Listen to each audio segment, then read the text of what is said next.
The morning of December 18th, 1944, outside the Belgian village of Krinkelt, a German anti-tank crew settled into position behind their 88mm Park 43. The gun was a monster, over 16 feet long, its barrel capable of hurling a 22-pound armor-piercing shell at nearly 3,000 feet per second. Frost clung to the metal. The crew's breath came in white clouds. They had been awake since 3 in the morning, part of the massive German counter-offensive that would become known as the Battle of the Bulge. Oberfeldwebel Klaus Richter commanded the gun. He was 26 years old, a veteran of the Eastern Front who had destroyed 11 Soviet tanks at Kursk. To him and his crew, the 88 was not just a weapon, it was certainty itself. In 2 years of combat, Richter had never seen armor that could withstand a direct hit at combat range. Not the Soviet 34, not the British Churchill, and certainly not the American Sherman, that rolling coffin the Germans called a Tommy Cooker. If you're enjoying this deep dive into the story, hit the subscribe button and let us know in the comments from where in the world you are watching from today. Through the early morning fog, Richter spotted movement. 300 meters down the forest road, a Sherman tank emerged from the tree line. Standard procedure. His gunner, Gefreiter Hans Müller, already had the traverse wheel spinning, bringing the long barrel to bear. The loader slammed an armor-piercing round into the breech. The entire sequence took 11 seconds. They had done this so many times that words were unnecessary. Müller centered the crosshairs on the Sherman's hull, just below the turret ring where the armor was thinnest on American tanks. Richter gave the command. The 88 roared, its concussion rattling equipment and sending a wave of overpressure across the frozen ground. The shell crossed the distance in less than a third of a second. It bounced.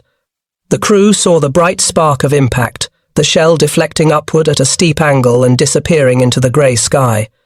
For a moment, no one spoke. Müller blinked through his optics, certain he had misjudged the range or the angle, but the data was correct. 300 meters, near perpendicular to the target, a textbook shot.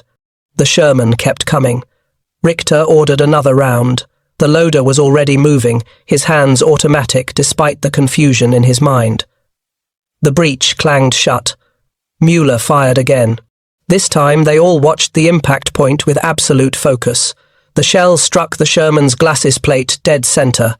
Again, the spark. Again, the deflection. The projectile that should have penetrated 4 inches of armor and turned the crew inside to fragments simply skipped off the hull like a stone across water. The Sherman's turret began to traverse toward them. What Klaus Richter and his crew did not know, could not have known, was that they were facing one of only 254 M4A3E2 assault tanks ever built. The Americans called it the Jumbo. Its frontal armor was not the 2 inches of a standard Sherman, nor even the 4 inches of the later models. In key areas, accounting for angle and applique plates, it approached 7 inches of hardened steel. The 88mm Pak 43, the gun that had defined armored warfare on the Western Front, had just met its match. The question was not whether the crew would survive the next 30 seconds. The question was how many other German gunners would face this impossible Sherman before someone in intelligence believed them. To understand the shock of that moment outside Krinkelt, one must understand what the 88mm gun meant to the German Wehrmacht. It was not simply a weapon, it was a philosophy-made steel, the physical manifestation of German tactical superiority that had defined 3 years of armoured combat. The Flak 18, the original 88, had been designed in the early 1930s as an anti-aircraft gun. Its high muzzle velocity, necessary to reach bombers at altitude, gave it extraordinary penetrating power against ground targets. During the Spanish Civil War, German Condor Legion crews discovered they could destroy Republican tanks with ease. The lesson was not lost on Wehrmacht planners. By 1940, the 88 had been adapted for dedicated anti-tank work. The Pak 43, introduced in 1943, pushed performance even further. Its tungsten core ammunition could penetrate 6 inches of armor at 1,000 meters. At typical combat ranges of 300 to 500 meters, it could defeat any Allied tank in service. British Churchills, with their thick infantry support armour, were vulnerable. Soviet 34s, praised for their sloped design, offered no protection. And American Shermans were, by all accounts, death traps. If you're enjoying this deep dive into the story, hit the subscribe button and let us know in the comments from where in the world you are watching from today. The statistics were brutal and well documented.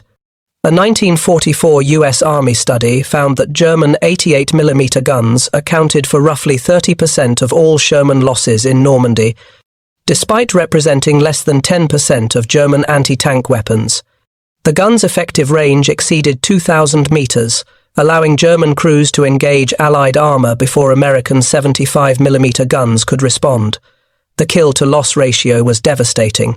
For every 88mm anti-tank gun destroyed, German crews claimed an average of 7 Allied tanks.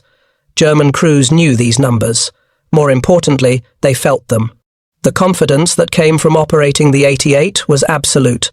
Training emphasized this superiority. Gunnery instructors taught that the only challenge was hitting the target, not penetrating it. Doctrine assumed that any Allied tank, once struck, was destroyed. After-action reports reinforced this assumption month after month, battle after battle. This psychological certainty extended beyond the gun crews themselves. German infantry knew that if an 88 was in position, Allied armour could not advance. Commanders built defensive plans around the gun's capabilities, positioning them at key crossroads and along likely approach routes.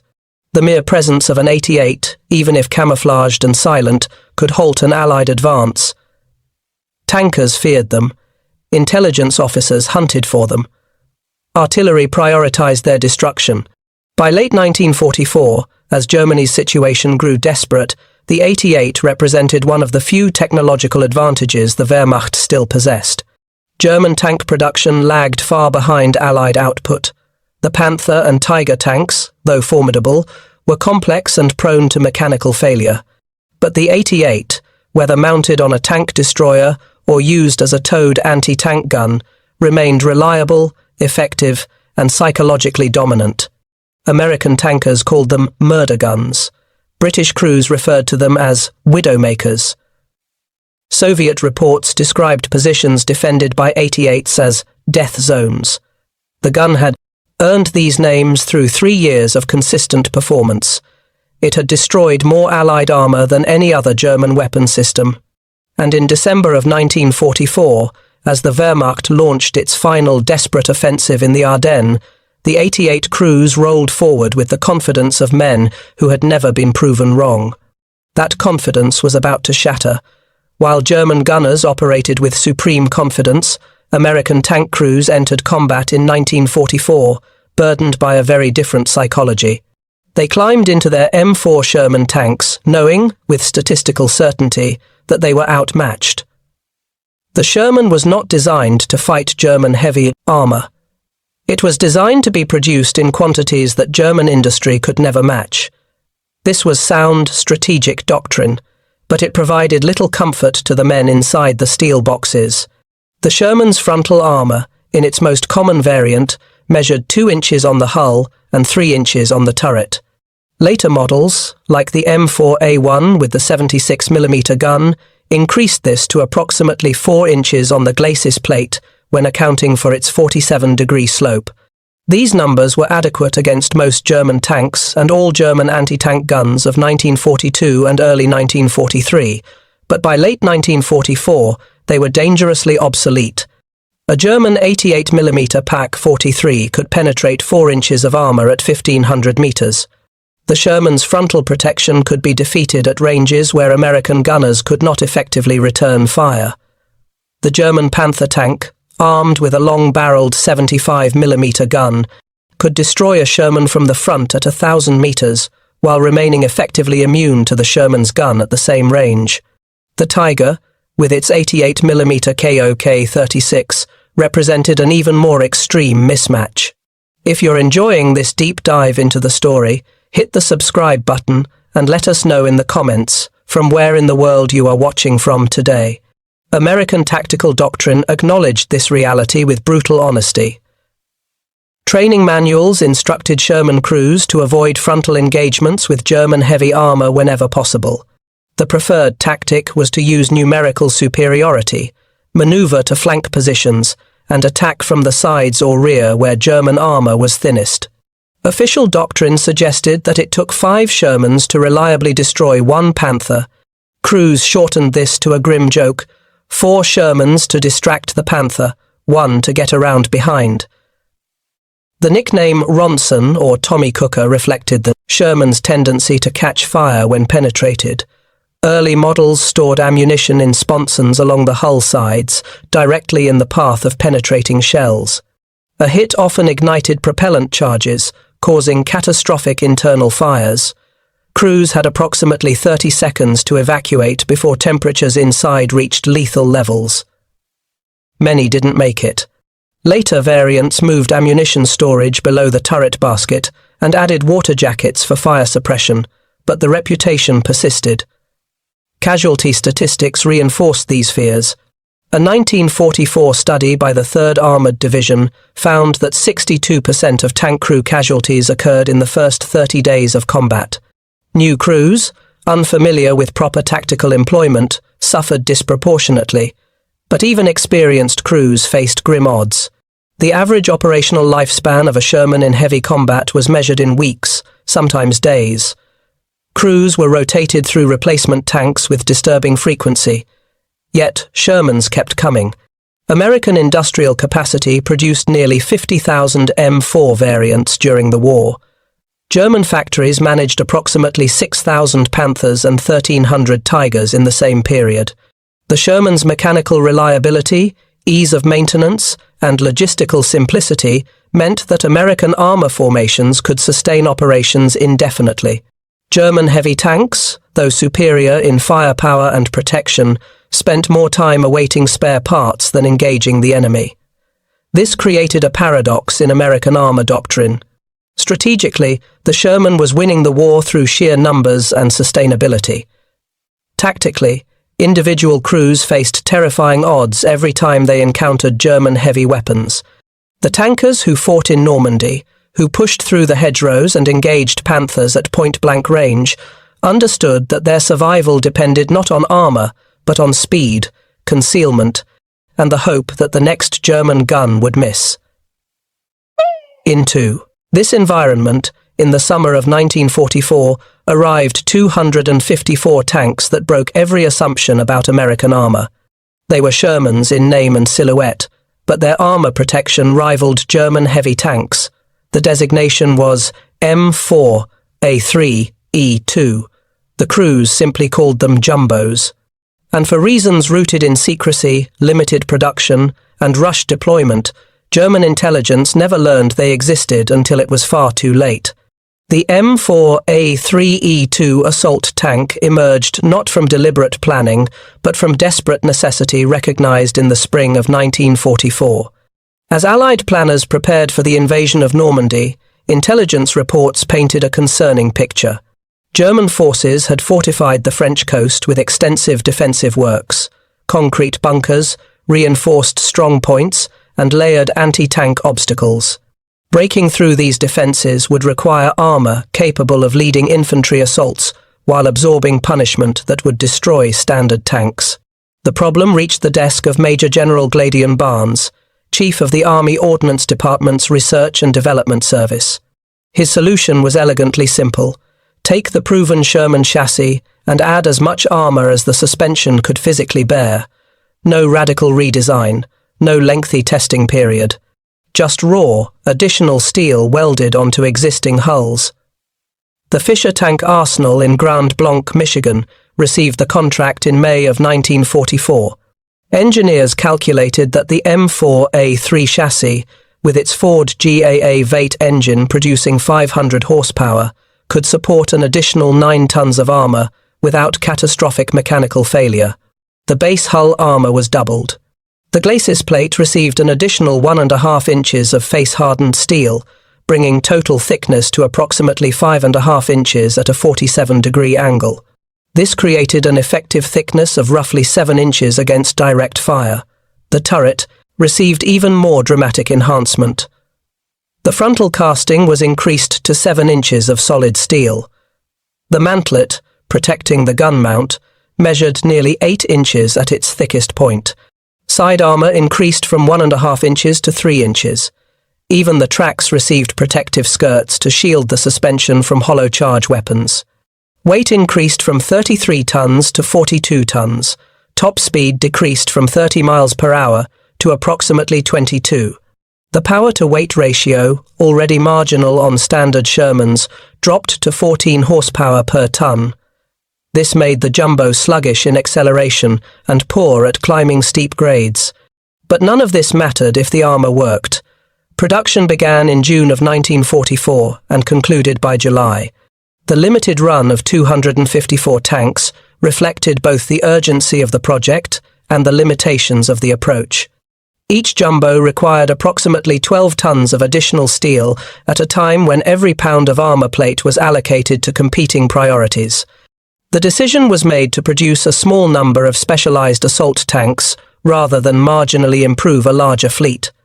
The initial 75mm M3 gun was retained, a decision that would prove controversial. Ordnance officers argued that the jumbo's role was to absorb fire and create breaches, not engage enemy armor at long range. The shorter, lower velocity 75 had better high explosive performance for bunker busting. But this meant that jumbo crews possessed extraordinary protection while carrying a gun inadequate for the heavy German tanks they would inevitably encounter. The first jumbos reached Europe in late July of 1944, weeks after the Normandy landings. They were distributed in small numbers across multiple armoured divisions rather than concentrated in dedicated units. The 2nd Armoured Division received 30. The 3rd Armoured Division received 34. The 4th Armoured Division, which would later spearhead Patton's drive across France, received 22. This dispersal meant that most American tankers never saw a jumbo. Most German intelligence officers never captured one intact. Crucially, no formal doctrine existed for employing the jumbo. Company commanders received tanks with armor specifications that seemed almost fantastical, but no training on how to exploit them. Some used jumbos as spearheads for urban assault. Others positioned them as mobile pillboxes in defensive positions.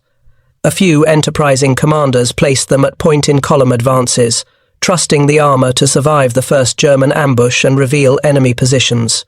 The crews themselves were standard Sherman tankers, not specially selected or trained.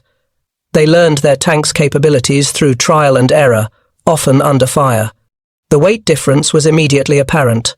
The jumbo accelerated slowly, struggled in mud, and consumed fuel at an alarming rate. But in direct combat, the armor performed beyond expectations. Crews reported hits from German anti-tank guns that would have destroyed standard Shermans, but merely left dents and scorch marks on the jumbo's hull. Word spread informally through the ranks. Certain Sherman tanks, identical in silhouette to standard models, were nearly invulnerable from the front. But the information remained anecdotal, confined to American formations. German intelligence, already overwhelmed by the collapse of France and the need to track hundreds of Allied units, never identified the jumbo as a distinct variant requiring special tactical consideration. The failure of German intelligence to identify the jumbo Sherman represents one of the war's most consequential oversights. It was not the result of incompetence, but rather the natural consequence of a military intelligence apparatus that had been systematically degraded by 3 years of losses, strategic overextension, and the cumulative effects of Allied counterintelligence operations. By late 1944, German military intelligence, the Fremde Heere West, or Foreign Armies West, operated under conditions of near blindness. The Abwehr, Germany's military intelligence service, had been compromised by Allied double agents and absorbed into the SS earlier that year. Long-range reconnaissance aircraft, essential for gathering tactical intelligence on Allied movements, had been swept from the skies by overwhelming Allied air superiority. The Luftwaffe could barely protect German cities, much less conduct systematic reconnaissance of Allied rear areas where new equipment would first appear. Human intelligence networks in England and France had been systematically dismantled. The success of Operation Fortitude, the Allied deception plan for D-Day, demonstrated just how thoroughly German intelligence had been penetrated and manipulated. Officers who had once confidently assessed Allied capabilities now operated on fragments, rumours, and outdated information. They knew the Americans were producing tanks in vast quantities. They knew the British were introducing new variants with improved guns. But the details, the specifications that would allow tactical adaptation, remained elusive. The Jumbo's limited production numbers worked in favour of secrecy. 254 tanks represented less than 0.5% of total Sherman production.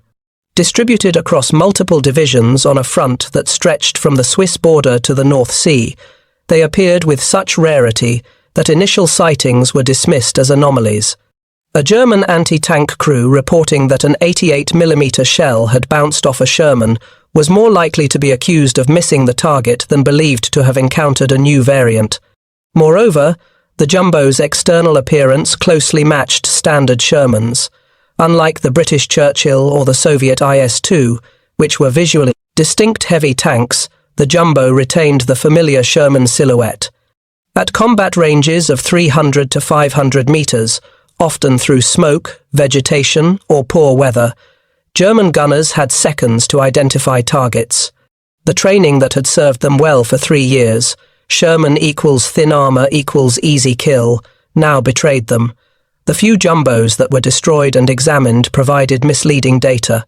If a Jumbo was knocked out by a hit to the side or rear, where armor remained relatively thin, examiners would note standard Sherman construction. If a Jumbo was disabled by mechanical failure or abandoned, stripping crews prioritized weapons, optics, and radio equipment over carefully measuring armor thickness.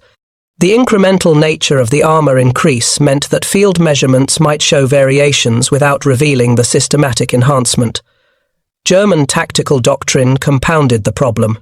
By late 1944, Wehrmacht defensive tactics emphasized mobility, ambush, and withdrawal over static positions. Anti-tank guns were positioned to engage flanks and rears, not to fight frontal duels. When a Jumbo did appear and survive frontal hits, German crews often assumed they had misjudged the angle or range, rather than questioning their fundamental assumptions about American armor. The absence of captured documents proved critical. Allied security classifications kept Jumbo specifications tightly controlled. Unlike standard Shermans, whose technical manuals had been captured throughout 1943 and 44, no Jumbo manual fell into German hands. American crews were instructed to destroy documentation if capture seemed imminent. The few Jumbos lost intact were typically recovered by American forces before German intelligence teams could conduct thorough examinations. Perhaps most significantly, the timing of the Jumbo's deployment coincided with Germany's broader strategic collapse. In the summer and fall of 1944, German forces were reeling from catastrophic losses in Operation Bagration on the Eastern Front, the collapse of Army Group Centre, the failed Falaise pocket in France, and the loss of Romania's oil fields. Intelligence resources focused on identifying threats to Germany's survival, Soviet offensives, Allied airborne operations, and the anticipated invasion across the Rhine.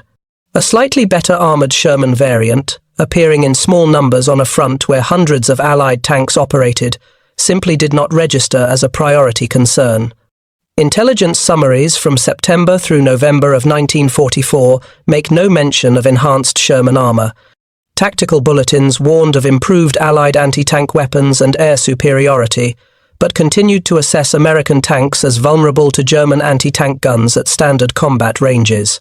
This intelligence failure created a profound psychological weapon. When German crews encountered Jumbos and watched their rounds bounce, they experienced not just tactical surprise, but cognitive dissonance. The 88mm gun, the weapon that had never failed them, suddenly appeared unreliable. Crews questioned their own competence. Had they loaded the wrong ammunition? Was the gun defective? The alternative, that American armor had achieved parity with German heavy tanks, seemed impossible. By the time German intelligence began receiving consistent reports of heavily armored Shermans in December of 1944, the Battle of the Bulge had begun. In the chaos of Germany's final offensive, with entire divisions cut off and communications fragmentary, systematic intelligence gathering became impossible. Individual units adapted as they could, but no army-wide tactical directive addressed the jumbo threat. The gap between reality and German expectations would persist until the war's end. The full psychological impact of the jumbo Sherman crystallized during the opening days of the Battle of the WWII Bulge, when German tactical assumptions collided with American armor that refused to behave according to doctrine. The engagement outside Krinkelt was not isolated. Across the Ardennes front, from Monschau in the north to Echternach in the south, 88mm crews faced a bewildering new reality. On the morning of December 17, 1944, elements of the 1st SS Panzer Division encountered jumbos from Company B, 33rd Armoured Regiment, 3rd Armoured Division, near the Belgian town of Butgenbach. The German force included 5 Tiger tanks and multiple Park 43 anti-tank guns, positioned to ambush American reinforcements moving toward the breakthrough sector. The ground favoured the defenders, open fields with minimal cover, forcing Allied armour to advance along predictable routes. 3 jumbos led the American column. Standard doctrine would have been suicidal. The Tigers and anti-tank guns had clear fields of fire exceeding 1,000 metres, but the jumbo commanders, having learned their tanks' capabilities through previous engagements, advanced with confidence. The German guns opened fire at 800 metres. The first Tiger's 88mm round struck the lead jumbo's glacis plate at a slight angle. The shell penetrated the outer appliqué layer but failed to breach the base armour. The impact sent a shockwave through the crew compartment, stunning the driver, but the tank continued forward. The Tiger crew, confused by the survival of their target, fired again. The second round hit the turret front. Again, no penetration. The jumbo's gunner, now oriented on the Tiger's muzzle flash, returned fire. The 75mm round, inadequate for frontal penetration of a Tiger's armour, nevertheless struck the German tank's gun mantlet with sufficient force to jam the traverse mechanism. Effectively mission-killed, the Tiger withdrew. The remaining German armour, watching a Sherman absorb multiple 88mm hits and continue fighting, hesitated. That hesitation cost them initiative. The engagement devolved into a chaotic close-range fight as American infantry and additional Shermans, both standard and jumbo variants, pushed into the German position. By noon, the German force had withdrawn, having destroyed 2 standard Shermans but failed to stop the armoured column. The 3 jumbos that led the assault bore multiple impact marks on their hulls and turrets. Not one had been penetrated from the front. A similar pattern repeated across the Bulge salient. Near Bastogne, a single jumbo from the 4th Armoured Division's 37th Tank Battalion held a crossroads against repeated German attacks on December 20th. The tank, commanded by Staff Sergeant William McVeigh, absorbed 17 anti-tank rounds over 6 hours. German forces, convinced they were facing a fixed fortification rather than a mobile tank, eventually bypassed the position rather than continue expending ammunition uselessly. The psychological effects rippled through German formations. After-action reports from the 6th Panzer Army, obtained from captured documents, reveal growing confusion about American armor capabilities. One report from late December stated, "Enemy tank variants observed with improved frontal protection. 88mm penetration, unreliable at ranges below 500 meters. Recommend targeting tracks and flanks exclusively. The language is significant." German tactical doctrine had never described 88mm penetration as unreliable.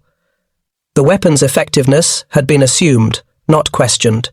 The recommendation to target tracks and flanks represented a fundamental shift in tactical thinking, an admission that frontal engagement was no longer guaranteed to succeed. For American crews, the jumbo provided not just physical protection but psychological liberation. Tankers, who had spent months accepting that their survival depended on luck and maneuver, suddenly possessed armor that could stand and fight. This confidence translated into tactical aggression. Jumbos were pushed forward into positions where standard Shermans would have been withdrawn. They served as rallying points for infantry, as mobile cover for advancing troops, and as psychological weapons whose mere presence altered German tactical calculations. Yet the Jumbo's limitations remained stark. Side armor, though improved to 3 inches, remained vulnerable to German 75mm and 88mm guns at typical combat ranges. Rear armor, at 1.5 inches, could be penetrated by even lighter anti-tank weapons. The reduced mobility made Jumbos vulnerable to flanking maneuvers and difficult to extract if terrain became unfavorable. Moreover, the 75mm gun meant that Jumbos could not reliably engage German heavy armor frontally. A Jumbo facing a Tiger or Panther in open terrain possessed armor superiority, but firepower inferiority. The engagement became a test of nerves. Could the Jumbo close to point-blank range where the 75 might find weak points in German armor? Or would the superior German gun eventually land a side or turret shot that negated the Jumbo's protection? The answer depended on terrain, crew skill, and often pure chance. But the fact that such engagements became tactical puzzles rather than certain American losses represented a revolutionary shift. For 3 years, American armor doctrine had accepted inferiority in individual tank versus tank combat. The Jumbo, in limited numbers and with significant compromises, challenged that assumption. Not enough to change the war's outcome, but enough to change how tankers fought and how German gunners aimed. The Jumbo Sherman's combat record through the winter of 1944 and into 1945 revealed both its extraordinary strengths and its inherent limitations. As the Battle of the Bulge ground toward its conclusion in late January, American armored divisions compiled after-action reports that attempted to quantify what crews had experienced viscerally. The Jumbo could survive, but survival alone did not guarantee victory. Casualty statistics told a striking story. Standard M4 Shermans in heavy combat during the Bulge suffered loss rates approaching 40% in some battalions. Jumbos, operating in identical conditions and often leading the same attacks, experienced loss rates below 15%. The difference was almost entirely attributable to frontal armor protection. When Jumbos were knocked out, post-battle analysis consistently showed hits to sides, rear, or catastrophic mechanical failure rather than frontal penetration. But these numbers concealed a more complex tactical reality.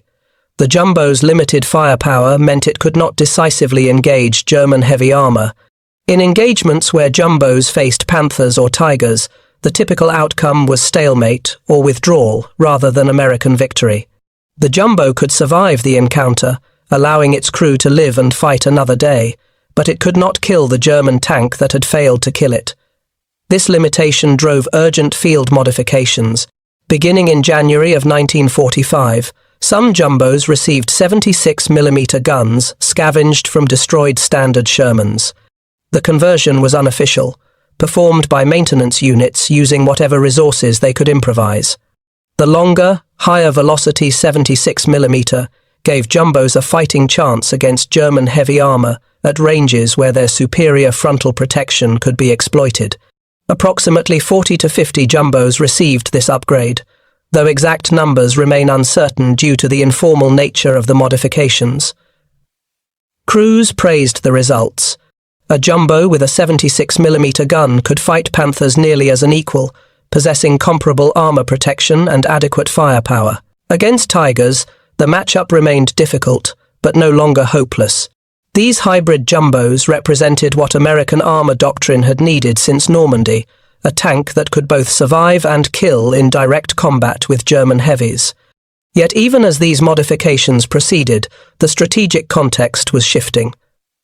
By February of 1945, German resistance in the West was collapsing. The failure of the Ardennes offensive had consumed Germany's last mobile reserves.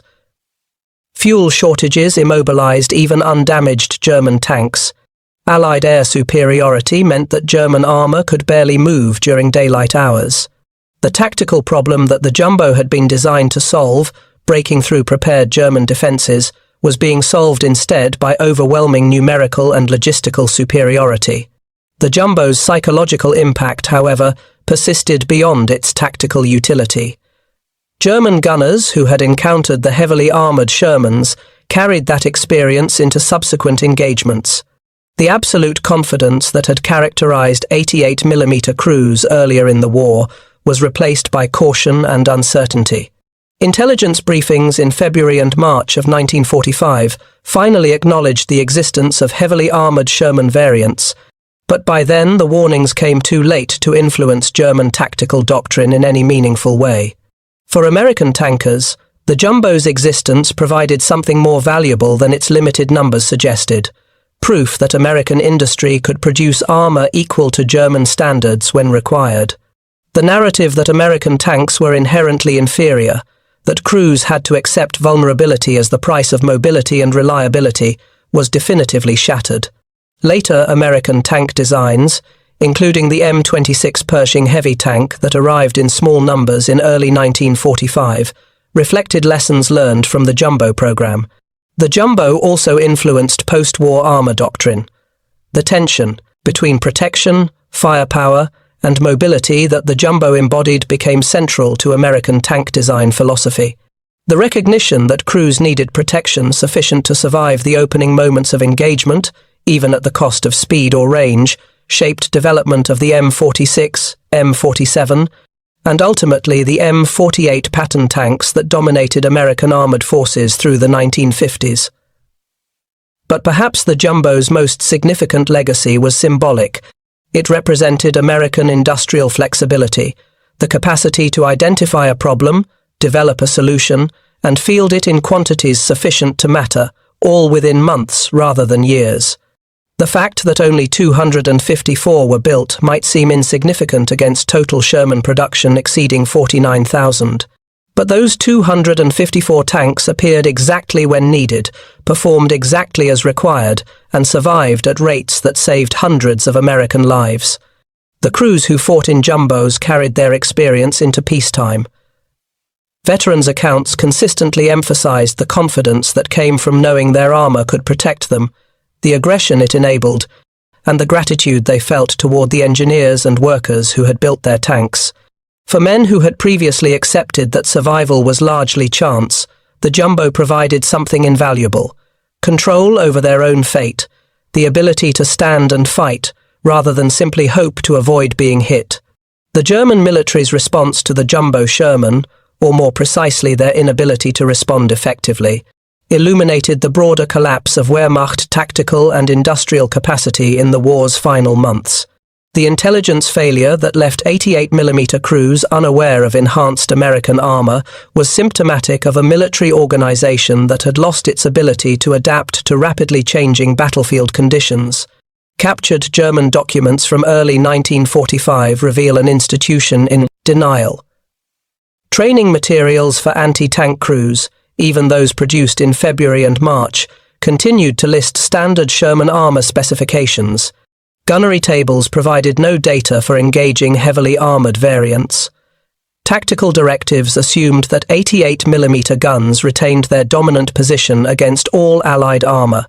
The institutional knowledge base, built on 3 years of successful employment, could not rapidly incorporate the new reality.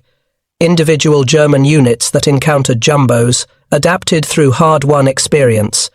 After-action reports from formations that fought in the Ardennes or along the Rhine show evolving tactics, increased emphasis on flanking shots, coordination between multiple anti-tank weapons to strike simultaneously from different angles, and preference for ambush positions that allowed close-range engagement of side armour. But these lessons remained localized, shared informally between units rather than disseminated through official doctrine. The inability to respond at the industrial level was even more damaging. German tank designers were aware, through intelligence reports and interrogation of captured American crews, that upgraded Sherman variants existed. But by late 1944, German industry had lost the capacity for responsive innovation. Factories were under constant aerial bombardment. Raw materials were scarce. The labor force consisted increasingly of slave workers with little technical expertise and no motivation to maintain quality standards. Plans to upgrade the penetrating power of German anti-tank guns existed. The Pak-44, an even more powerful 88mm variant, was in development. Advanced ammunition types, including sophisticated armor-piercing composite rigid rounds, promised better performance against thick armor. But none of these improvements reached frontline units in meaningful quantities. The factories that should have been producing them were rubble. The rail networks that should have been distributing them were paralyzed by Allied air interdiction. This industrial paralysis meant that German anti-tank crews in March and April of 1945 were fighting with essentially the same weapons and ammunition they had used in 1943. The 88mm gun that had dominated battlefields for 3 years was now, in specific circumstances, against specific targets, inadequate. For Wehrmacht troops who had relied on technological superiority to offset numerical disadvantage, this represented a psychological catastrophe. German veteran accounts from the war's final months frequently mention encounters with American tanks that could not be destroyed from the front. The language is significant. Rather than identifying a specific tank variant, veterans described a general phenomenon, a breakdown in the reliable correlation between hitting and killing that had characterized earlier combat. This suggests that even crews who encountered jumbos never fully understood what they were facing, viewing it instead as random bad luck or equipment failure rather than a systematic American capability. The psychological impact extended beyond anti-tank crews. German infantry, whose willingness to hold defensive positions often depended on confidence that supporting 88mm guns could stop Allied armor, began to waver when that assumption proved unreliable. If American tanks could survive hits from the murder guns, if they could advance despite concentrated anti-tank fire, then defensive positions became traps rather than fortresses. This erosion of confidence contributed to the Wehrmacht's rapid disintegration in the West during March and April of 1945. Units that might have fought stubbornly in 1943 or 44, confident in their weapons and tactics, instead chose withdrawal or surrender. The jumbo's role in this collapse was indirect but measurable. It was not the armor itself that broke German resistance, but rather the realization that even Germany's most reliable weapons system could fail. Post-war German military analysis, conducted by former Wehrmacht officers working with American military historians, acknowledged the jumbo as a significant tactical surprise. Reports noted that the failure to identify and adapt to enhanced American armor represented a broader failure of German military intelligence and industrial responsiveness. The recognition that 254 tanks could create disproportionate psychological effects through surprise and local superiority influenced Cold War-era discussions of military deception and the importance of technological surprise. For the 88mm crews specifically, men like Oberfeldwebel Klaus Richter, who survived the war, the memory of rounds bouncing off Sherman hulls remained vivid decades later. In interviews conducted in the 1960s and 70s, veterans consistently described the shock and disbelief of watching their most reliable weapon fail. Some questioned whether they had been given defective ammunition. Others wondered if their guns had been sabotaged. The alternative, that American industry had quietly fielded superior armor in sufficient numbers to matter, challenged their understanding of the war they had fought. The jumbo thus became part of the broader narrative of German military decline, a symbol of how tactical excellence and superior equipment could be negated by industrial capacity, strategic surprise, and the cumulative effects of prolonged warfare. It was not a decisive weapon that changed the war's outcome, but it was a telling weapon that revealed how far German advantages had eroded, and how completely American industrial and tactical adaptation had closed gaps that once seemed insurmountable. The story of the jumbo Sherman concludes not with statistics or tactical analysis, but with the men who crewed them and the men who faced them.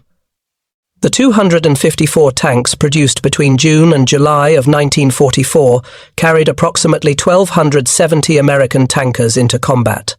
The majority survived the war, a survival rate dramatically higher than their counterparts in standard Shermans.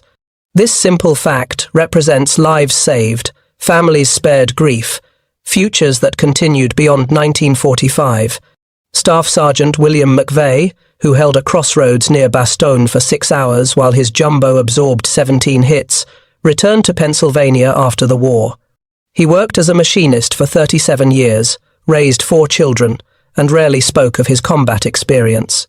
When he did, in interviews conducted in the 1980s, he focused not on heroism but on relief, the profound gratitude he felt for armor that protected him when protection had seemed impossible. His story was repeated hundreds of times. Jumbo crews returned home with a different psychological burden than their fellow tankers. They had survived not through luck or evasion, but through engineering and steel.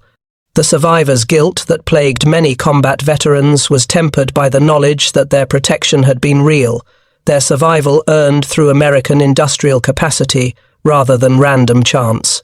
This distinction, subtle but significant, affected how jumbo veterans processed their wartime experiences. The German crews who faced jumbos and survived carried different memories. The shock of watching rounds bounce, the moment when doctrine failed and training proved inadequate, remained traumatic. Some, like Klaus Richter, spent years questioning their own competence, wondering if they had somehow failed in that moment outside Krinkelt.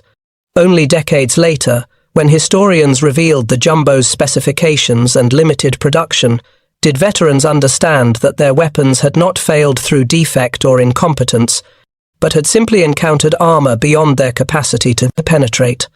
This revelation brought its own psychological complexity, relief that they had not failed personally, mixed with bitterness at the intelligence failure that left them unprepared. The recognition that American industry could produce such tanks in quantities sufficient to matter, while German factories struggled to maintain production of existing designs, reinforced the narrative of inevitable defeat that many German veterans carried into peacetime. The jumbo's place in historical memory evolved over decades. Immediately post-war, it was overshadowed by the arrival of the M26 Pershing and the broader narrative of American armor development. Military histories published in the 1950s barely mentioned it, focusing instead on the mass-produced standard Sherman and the dramatic but limited Pershing deployments. The jumbo seemed a footnote, an interesting variant that appeared too late and in too few numbers to matter. This assessment shifted in the 1970s and 80s as historians gained access to German documents and conducted extensive interviews with veterans from both sides. The cumulative weight of accounts describing jumbo's surviving hits that should have been fatal, the tactical adaptations their presence forced, and the psychological impact they created led to reassessment. The jumbo emerged as a case study in how small numbers of superior equipment, properly employed and benefiting from surprise, could achieve effects disproportionate to their quantity. Modern armor historians recognize the jumbo as a transitional design, a bridge between the mass-produced medium tank philosophy that dominated American doctrine through 1944 and the heavy tank doctrine that would emerge in the Cold War. Its compromises, trading mobility for protection while retaining inadequate firepower, illustrated the difficulty of balancing the 3 fundamental characteristics of tank design, but its success in the role for which it was designed, absorbing fire and leading assaults, validated the concept of specialized variants within a common chassis family. The jumbo also serves as a reminder that technological surprise, even on a small scale, can create strategic effects. 254 tanks could not change the war's outcome, but they could change how battles unfolded, how crews fought, and how many men survived to go home. In the calculus of war, where individual lives often disappear into statistical aggregates, the jumbo represents something important, the recognition that protecting soldiers, even at the cost of other performance characteristics, was worth the industrial investment. The final jumbo combat action occurred in late April of 1945, as American forces pushed into southern Germany. A single jumbo from the 4th Armored Division, its hull scarred with dozens of impact marks accumulated over 9 months of combat, led a column into the town of Regensburg. German resistance was minimal. The war would end within 2 weeks. The crew, exhausted and emotionally numb, parked their tank in the town square and waited for orders that never came. The war simply ended around them. That jumbo survived the war intact. It was eventually shipped back to the United States, used briefly for training, and then scrapped in the 1950s as American armor doctrine moved toward newer designs. No complete original jumbo exists in museums today, though a few modified versions survive. The tanks that absorbed punishment meant to kill, that saved lives through steel and engineering, were cut apart and melted down, their metal recycled into peacetime products, but the memory persists. In the accounts of veterans who crewed them and faced them, in the after-action reports that documented their improbable survival, in the photographs that show Sherman silhouettes bearing impact marks that should have meant death. The jumbo Sherman was not the tank that won the war, but it was the tank that proved American armor could stand and fight, that protection was possible, and that industrial capacity, rapidly applied to urgent problems, could save lives even in war's final, desperate months. Back outside Krinkelt, on that December morning in 1944, Oberfeldwebel Klaus Richter watched the impossible Sherman's turret traverse toward his position. His crew was already preparing to displace, to relocate and try again from a different angle. The 88mm gun that had never failed them had just failed twice. The doctrine that had sustained them for 3 years had shattered in 30 seconds. The war would continue for 5 more months, but in that moment, the certainty was gone. They had encountered something new, something their training had not prepared them for, something German intelligence had never warned them about. They had encountered 7 inches of American steel, and they had learned, too late, that the age of the 88's dominance was ending. The jumbo had done exactly what it was designed to do. It had survived, and in surviving, it had revealed a new truth about the war, that American industry, when focused and urgent, could produce armor equal to Germany's best. Not in overwhelming numbers, not soon enough to change the war's outcome, but enough to matter to the men who climbed inside those tanks and came home alive. Thank you for watching. For more detailed historical breakdowns, check out the other videos on your screen now, and don't forget to subscribe.